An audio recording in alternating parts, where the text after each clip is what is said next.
नमस्कार दोस्तों, मेरा चैनल कथा भक्ति सागर में आप लोग का स्वागत है। अभी हम जानेंगे शिव पुराण के अनुसार शिव जी की अष्टमूर्ति तथा अर्धनारी स्वरूप का वर्णन सुनेंगे। नंदेश्वर जी कहते हैं, ऐश्वर्यशाली मुने, अब तुम महेश्वर के उन अष्ट श्रेष्ठ अवतारों का वर्णन श्रवण करो जो लोक में सबसे संपूर्ण कार्यों को पूर्ण करने वाले सुखदाता है। यह जगत उन परमेश्वर शंभु की 8 भुजाओं का स्वरूप है। जैसे सूत में मणियाँ पिरोई रहती हैं, उसी तरह यह विश्व उन अष्टमूर्तियों में व्याप्त होकर स्थित है। वे प्रसिद्ध 8 मूर्तियाँ ये है: सर्व, भव, रुद्र, उग्र, भीम, पशुपति, ईशान और महादेव। शिव जी के इन सर्व आदि अष्टमूर्तियों द्वारा पृथ्वी, जल, अग्नि, वायु, आकाश, क्षेत्रज्ञ, सूर्य, चंद्रमा अधिष्ठित है। शास्त्र का ऐसा निश्चय है कि कल्याणकर्ता महेश्वर का विश्व भावनात्मक रूप ही चराचर विश्व को धारण किए हैं। परमात्मा शिव का शालीनतात्मक रूप जो समस्त जगत को जीवन प्रदान करने वाला है, भव नाम से कहा जाता है, जो जगत के बाहर, भीतर, वर्तमान और स्वयं ही विश्व का भरण पोषण करता है तथा संपन्दित होकर उग्र रूपधारी प्रभु के रूप को सतत्व पूर्व उग्र करते हैं। महादेव जो सबको अवकाश देने वाले सर्वव्यापी अवकाशमत रूप है, उसे भीम कहते हैं। वह भूत वृंद का भेदक है, जो रूप समस्त आत्माओं का अधिष्ठान, संपूर्ण क्षेत्रों में निवास कराने वाले और जीवों के भवपाशा का छेदक है, उसे पशुपति का रूप समझाया चाहिए। महेश्वर का संपूर्ण जगत को प्रकाशित करने वाला जो सूर्य नामक रूप है, उसे ईशान कहते हैं। वह धूलोक में भ्रमण करता है और भूलोक में भ्रमण करता है। अमृतमयी रश्मियों वाला जो चंद्रमा संपूर्ण विश्व को आह्लादित करता है, शिव का वह रूप महादेव नाम से पुकारा जाता है। आत्मा परमात्मा शिव का 8वां रूप है। यह मूर्ति उन मूर्तियों की व्यापिका है, इसलिए सारा विश्व शिवमय में है। जिस प्रकार वृक्ष के मूल को सींचने से उसकी शाखाएं पुष्पित हो जाती है, उसी तरह शिव का पूजन करने से शिव स्वरूप विश्व परिपुष्प हो जाता है। जैसे इस लोक में पुत्र पौत्र आदि को प्रसन्न देखकर पिता हर्षित होता है, उसी तरह विश्व को भली भांति हर्षित देखकर शंकर जी को आनंद मिलता है। इसलिए यदि कोई किसी भी देहधारी को कष्ट देता है तो निसंदेह मानो उसे अष्टमूर्ति शिव ही अनिष्ट किया है।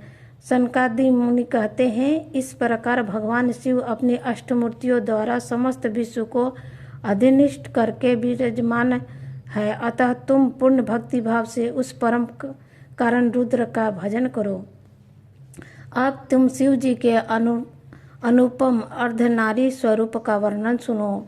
महाप्रज्ञा वह रूप ब्रह्मा की कामनाओं के पूर्ण करने वाला है। जब सृष्टिकर्ता ब्रह्मा द्वारा रची हुई सारी प्रजाएं विस्तार को नहीं प्राप्त हुई, तब ब्रह्मा उस दुख से दुखी हो चिंताकुल हो गए। उसी समय यो आकाशवाणी हुआ, ब्रह्मा अब मैथुन सृष्टि की रचना करो। उस व्योमवाणी को सुनकर ब्रह्मा ने मैथुन सृष्टि उत्पन्न करने का विचार किया, परंतु इससे पहले नारियों का कुल ईशान से प्रकट ही नहीं हुआ था।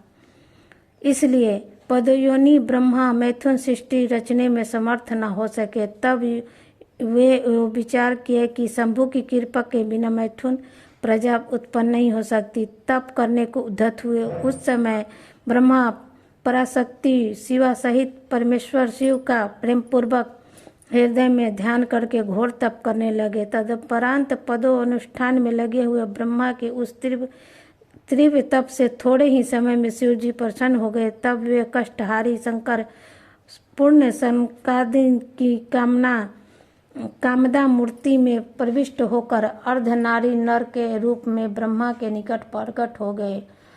उन देवाधिदेव शंकर को पराशक्ति शिवा के साथ आया हुआ देख ब्रह्मा ने दंड की भांति भूमि पर लेटकर उन्हें प्रणाम किया फिर वे हाथ जोड़कर स्तुति करने लगे। जब विश्वकर्ता देवाधिदेव महादेव महेश्वर परम प्रसन्न होकर ब्रह्मा से मेघ की सी गंभीर वाणी में बोले, महाभाग वत्स मेरे प्यारे पुत्र पितामह, मुझे तुम्हारा सारा मनोरथ पूर्णतज्ञ ज्ञात हो गया है। तुमने जो इस समय प्रजा की वृद्धि के लिए घोर तप किया है, तुम्हें उस तप में प्रसन्न हो गया हूँ और तुम्हें तुम्हारा अभिष्ट प्रदान करता हूँ। यो स्वभाव से ही मधुर तथा परम उदान वचन कहकर शिव जी ने अपने शरीर के अर्धभाग को शिव देवी के पृथक कर दिया।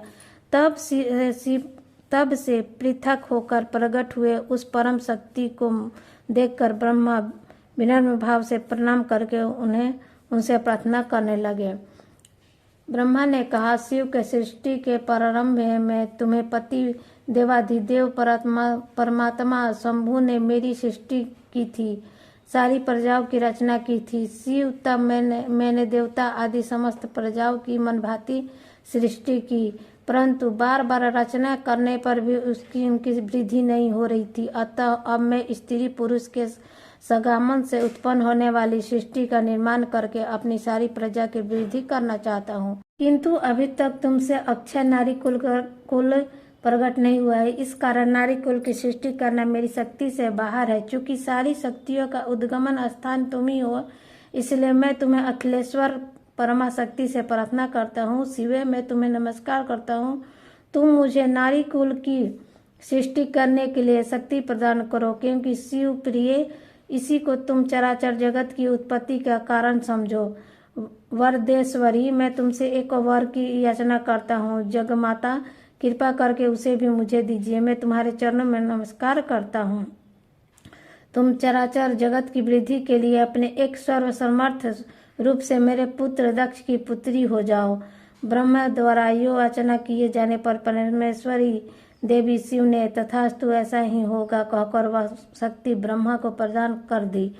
सुंतरा जगमयी शिव शक्ति शिवा देवी ने अपनी भव्य मध्य भाग से अपने ही समान प्रभाव वाली एक शक्ति की रचना की। उस शक्ति को देखकर देवश्रेष्ठ भगवान शंकर, जो लीला कष्टहारी और कृपा के सागर है, हंसते हुए जय दंबिका से बोले, देवी परमेश्वरी, ब्रह्मा ने तपस्या द्वारा तुम्हारी आराधना की है, अतः अब तुम उन पर प्रसन्न हो जाओ और उनका सारा मनोरथ पूर्ण करो। तब शिव देवी ने परमेश्वर शिव की उस आज्ञा को सिर झुकाकर ग्रहण किया और ब्रह्मा के कथा अनुसार दक्ष की पुत्री होना स्वीकार कर लिया।